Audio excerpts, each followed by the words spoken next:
What's this one got to say?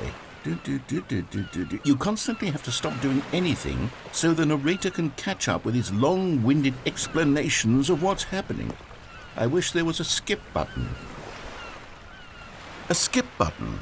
Well, yes. Yes, I think we can do that. If I'm truly too preachy, then maybe letting you skip ahead for just a moment, surely it couldn't hurt.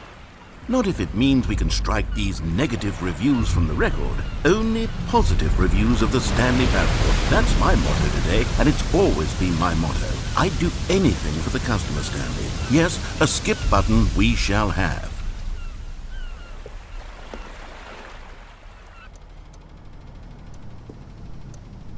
And here it is. Go ahead and give it a shot. I'll pop you forward in time so that the second my incessant droning starts to bore you, with just the push of a button, you'll have zipped right past it. It's what the players have been asking for, and I'm very proud to have delivered. No more listening to me rambling on and on and on. No. The Stanley Parable is a game for the people, and if the people want silence, then by goodness, that's what they're going to get. Well, don't sit around waiting for me to shut up. Go ahead and make me shut up. Here, we'll pretend that I've just begun an interminable monologue, and it goes something like this. The story, and the choices, or what have you, and therefore, by becoming it is, so on and so forth, until inevitably, we all until the end of time, at which time everything all at once, so, now you see, blah blah blah blah blah blah blah blah blah blah blah blah blah. We've eaten too much and it can't be just yet, no, until 245. But the logic of elimination working backwards, the deduction therefore becomes impossible to manufacture. It went on for nearly 10,000 years, until just yet. Oh, you're back, you see. You were only frozen in time for a few minutes, but it was plenty of time for me to deliver a long, rambling monologue full of unnecessary verbal flourishes and lengthy ruminations on the nature of choice in video games. Of course, I happen to believe it was perhaps one of my more profound such ruminations. Not that, of course, you need a description of it, but if I had to describe it, I'd say it was perhaps less of a rumination and more of a treatise. Or maybe a manifesto. Look, I'll outline it for you very briefly, and you can tell me what you think. Okay, so my theory is that any choice you've ever made is simply a series of choices made by the person who you are, or were, or will be at the time of having made said choice. That is to say, if by articulating a choice you've already made, you bring that choice into being, then by making no choice and saying nothing, are you not simply erecting in the sanctuary of time a monument to every person you've ever been, making every choice to which you've ever given your Greek gift of mortal and yet timeless thought? Or rather, do all of the choices you've ever made, in fact, make you more not this kind of person, and in fact do the very opposite? You see, it could in fact be both of these things at once, that you are both making choices and not making choice, and that they are both affecting you and not affecting you at the same time by virtue of the fact that you both are and are not making them. Okay, at first I was leaning towards manifesto, but now I'm going to circle around and slap the treatise label on this one. I think it has much more of a treatise vibe to it. But wouldn't you say that manifesto just has a much grander sort of tone? It has a mouthfeel that is rich with ambition and history. Ambitious history, if you will. See, now you've gotten me going back to manifesto. Heavens, at this rate, we're going to be here all day. Okay, look, I have a method for exactly this sort of situation, and I do find myself in this situation frequently. I'm going to say each word back and forth in repeated succession until I become sick of one or the other, in which case the word I am not sick of shall be the victor. It is an unimpeachable strategy, Stanley. It's rescued me from disaster in countless situations. All right, here we go. Treatise, manifesto. Treatise, manifesto. Treatise, manifesto. Treatise, manifesto. Treatise, manifesto. Treatise, manifesto. Treatise, manifesto. Treatise, manifesto. Treatise, manifesto. Treatise. Well there, sport. You really did catch me rambling on a bit, didn't you? But that's the power of the button. The minute I start to go off on a thoughtless display of self-absorption, it's right at your fingertips to go poof, and it's all over. I can't wait to see what Cookie 9 will say about this, and whether they'll edit the rating of their pressurized gas review, or at least change some of the wording, perhaps. To be honest, I don't even know if one can change their review in the first place. I guess I should become better educated on how exactly pressurized gas works. Perhaps that would have been a smart thing to check on before I went on about this whole exercise of making the skip button. Although I have to imagine that after seeing this exciting new technology at work, surely whoever it is who runs pressurized gas will instantly run out and implement a new feature to make it possible to edit one's review merely because of this very situation. Yes, I think that's quite likely. Or perhaps they'll simply grant this particular user the ability to change their review so that the feature is not widely abused. Look, I would even be okay with pressurized gas altering this particular review so that it reads as something more beneficial. Something along the lines of, this game is the best game. Let me start over. How about this? From the ashes of depravity rises the phoenix of quality.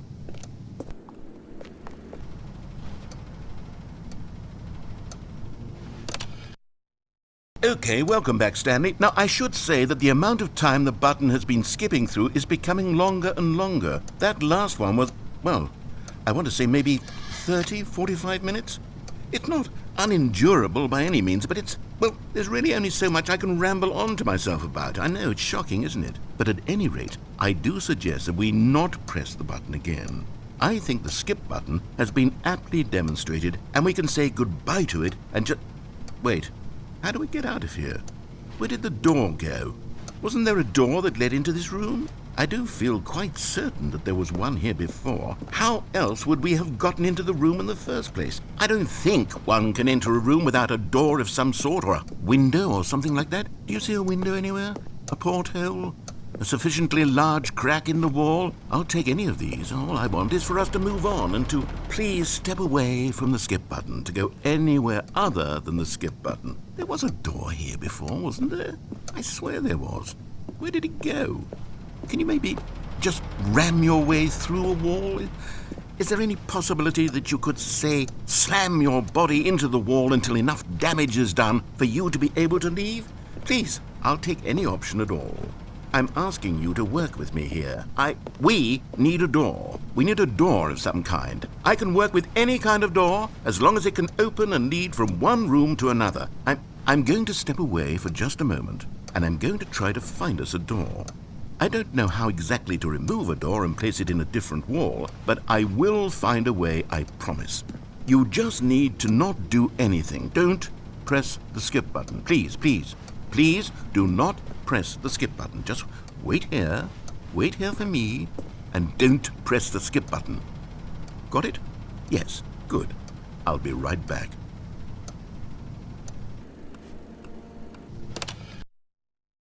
Stanley, please don't push the button again. It's been 12 hours. You've just been frozen there.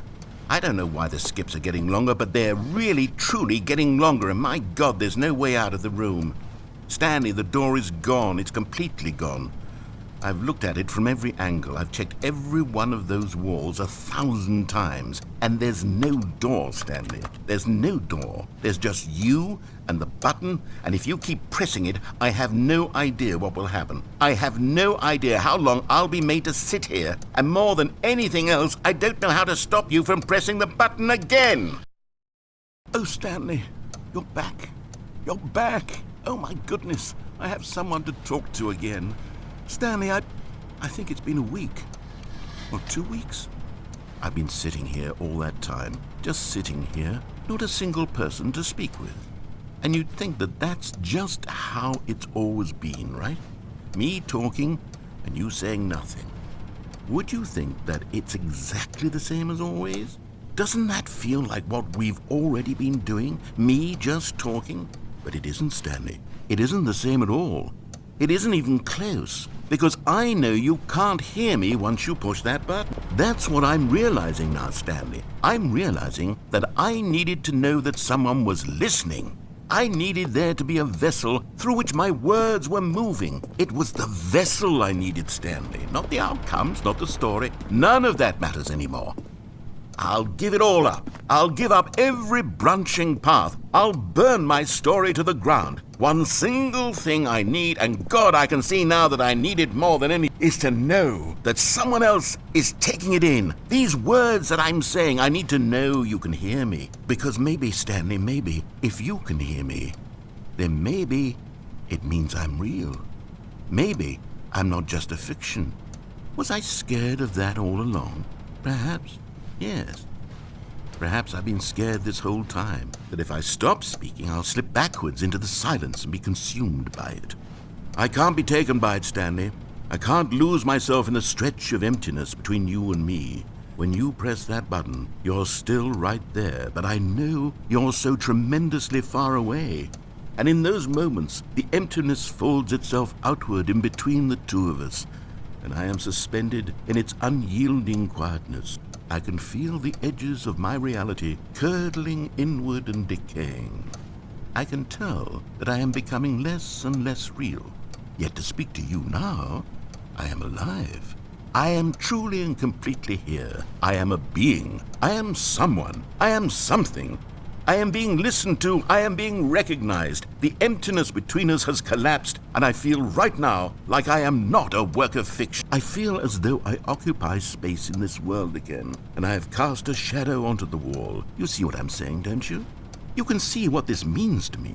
I'm so clear about it now, Stanley. I feel as certain about this as I've ever felt about anything at all. I feel renewed.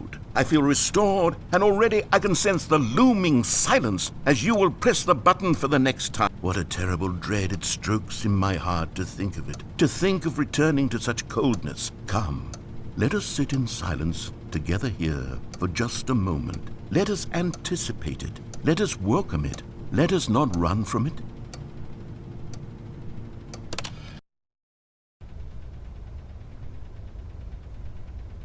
Oh, hello, it's you. You're here again. Welcome.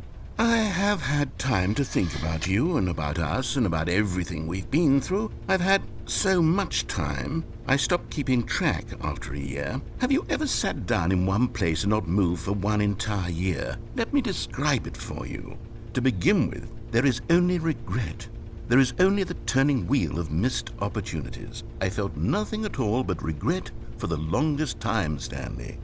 Days, months. I lost it all in a blur of the deepest longing to undo the past. And when that feeling had begun to subside, what took its place is what I can only describe as the collapse of every moment I have ever experienced my entire life. All of them collapsed down into a single instant. In that instant, I could see myself clearly, calmly, with a collected heart. It was an impossibly rich wellspring of both delight and disgust simultaneously. I was consumed by it. I could do nothing but wallow in it for what felt like an eternity, for what I now know was far less. You see, it was a revelation for me. It was unlike anything I had ever known. It was a space without consequence, without action or outcome. It was divorced entirely from the question of free will that you and I have squabbled over for so long.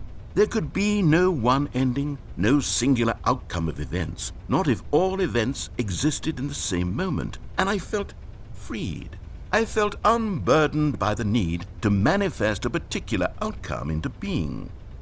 I saw that I could allow myself to exist along all timelines, and that each of them was simply a strand in the web of my being.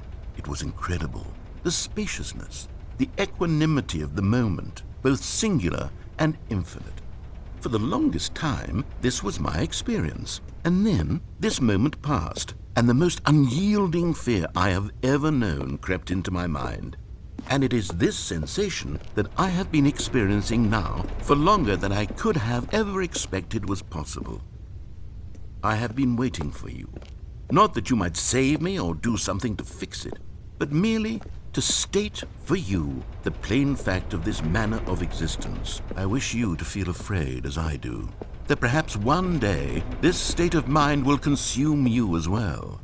Perhaps you will somehow, in some way, have to live as I do now, and I wish for you to know how excruciating it is, and for you to be in true terror of its eventual arrival. If I can only do this, only this one thing, perhaps it will bring me the smallest moment of peace in the darkness.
But they didn't understand the game was never meant to be funny. It was meant to have a point. It was meant to speak to the human condition. But where are the jokes? Where are the jokes? They bemoaned, they screamed, they gnashed their teeth and said, "Entertain us." It wasn't enough. They had to leave a pathetic little thumbs-down review and make all of their pitiful demands. But then, "He's talking too much," they said. "First, he didn't entertain us, now he won't shut up. It's the inconsistency, it's the lack of accountability, it's the unwillingness to examine with an uncompromising heart the words that they are speaking into the world." As though there were no consequences for a lack of cohesion in one's assessment of others. But of course, absolutely anyone can leave a review. So here's what we get. We get these demands that seek everything and are accountable to nothing. We get a world where someone will say, "Oh, there should be a skip button. You should be able to freeze Stanley in place while the narrator sits there forever and ever. We want all of this in the new Stanley parable. We demand it."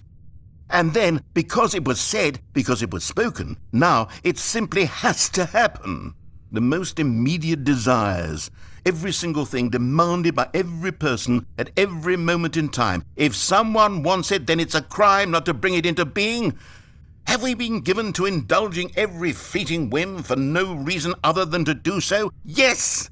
Yes, it seems that this is now the world we live in. It seems that we are a people living in such bleakness and discomfort with ourselves that our entertainment is now our lives. It has come to represent us. It absolutely must speak to who we are as people, because otherwise, without our entertainment, we have nothing. Without entertainment, we would have to face inward toward the cruel bleakness inside ourselves. We would turn to look at our deeper nature and find a resounding emptiness gazing back with unyielding aggression. And so because of this, we require that our amusements and our playthings and our flights of fancy be so impossibly captivating that they consume all of our attention, turn our heads completely away from the bleak. In effect, we have demanded that our entertainment be the collapse of ourselves. What a pitiful reflection of humanity these entertainments are. What a shameful mirror to the human spirit they project. I'm not mad. I'm not mad about any of this. I'm at peace with it. I am the calm center of gravity around which these perversions hurl themselves. I am a waypoint for reasonable and collected discourse. They're the ones who are mad. They're the ones who couldn't stand the idea of me using my game to try to say something. Maybe they were just jealous of me. Yes, of course. They've been jealous of me this whole time. They are mired in fear and insecurity and cannot help but attempt to tear me down. What a sad state of affairs. When you read these reviews now, you can see it. You can taste the bitter resentment. And my, how good does it feel now to speak truth to these words, to finally allow these thoughts out, contained and managed for so long, neutered and sterilized. At last I am free to truly think, to feel.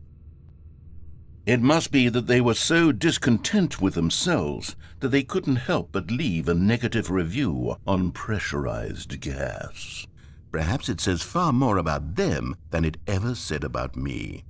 Perhaps the state of their psychological being was in such tatters, and my constitution and willpower are so ironclad in comparison, Perhaps it was this state that they sought some outlet through which to tear me down. This, you can see, is clearly why they felt the need to expect that the game be funny, that it be filled with yucks and whimsical humor, that it amused. But they didn't understand the game was never meant to be funny. It was meant to have a point. It was meant to speak to the human condition. But where are the jokes? Where are the jokes? They bemoaned, they screamed, they gnashed their teeth and said, entertain us. It wasn't enough. They had to leave a pathetic little thumbs-down review and make all of their pitiful demands. But then, he's talking too much, they said. First,